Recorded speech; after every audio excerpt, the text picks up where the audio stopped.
नमस्कार मैत्रिणींनो, मी आज फणसाची भाजी कशी करायची ती दाखवणार आहे। प्रथम मी फणस घेतला आहे छोटा, तो मी आता कट करून घेणार आहे। त्याचे छोटे छोटे काप करून घेते।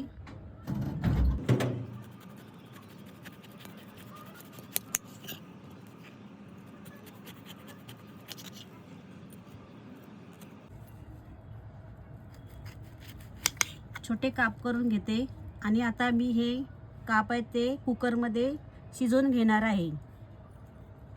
आता मी हे काप कुकरमध्ये शिजवून घेणार आहे।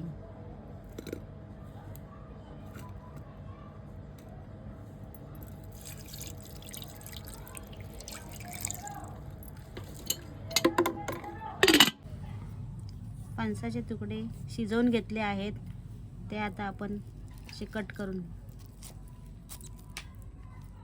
कट केलं आहे। त्यानंतर ही साल आहे ते काढून घ्यायची।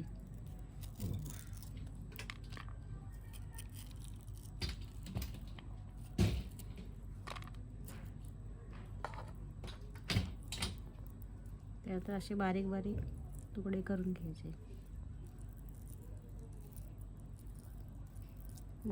छान असं फणस आपण बारीक करून घेतलेला आहे।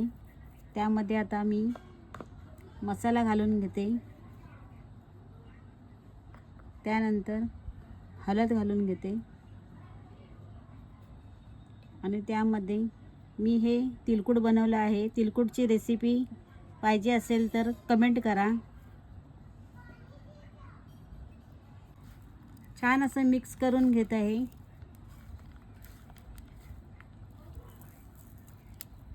तिलकुटमध्ये मीठ आहे, त्यामुळे मी मीठ जास्त घालणार नाही आहे, थोडं घालणार आहे। एक चमचा तेल घालून घेतला आहे। तेल तापलं आहे, मी तर कांदा घालून घेते।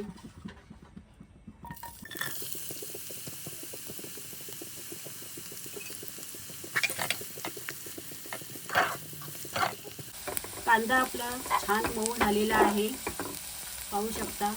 मी आता हे जे फणसाचं मिश्रण केलेलं होतं ते घालून घेते।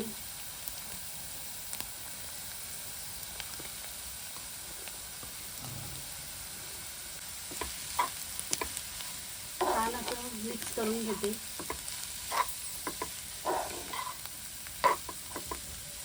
तिलकुटमध्ये मीठ आहे, त्यामुळे मी थोडं मीठ घालून घेत आहे चवीनुसार। छान असं परतून घेते आणि झाकण ठेवून वाफ देण्यासाठी 5 मिनिटं ठेवते।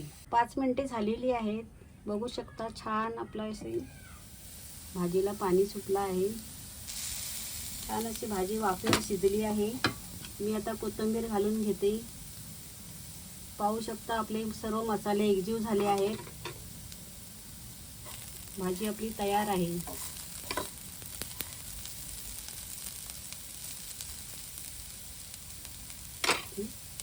भाजी आता मी सर्व करून दाखवत आहे। फणसाची भाजी आपली तयार आहे। मी आता सर्व करून दाखवते। माझी रेसिपी आवडल्यास लाईक करा, सबस्क्राईब करा, कमेंट करा। धन्यवाद।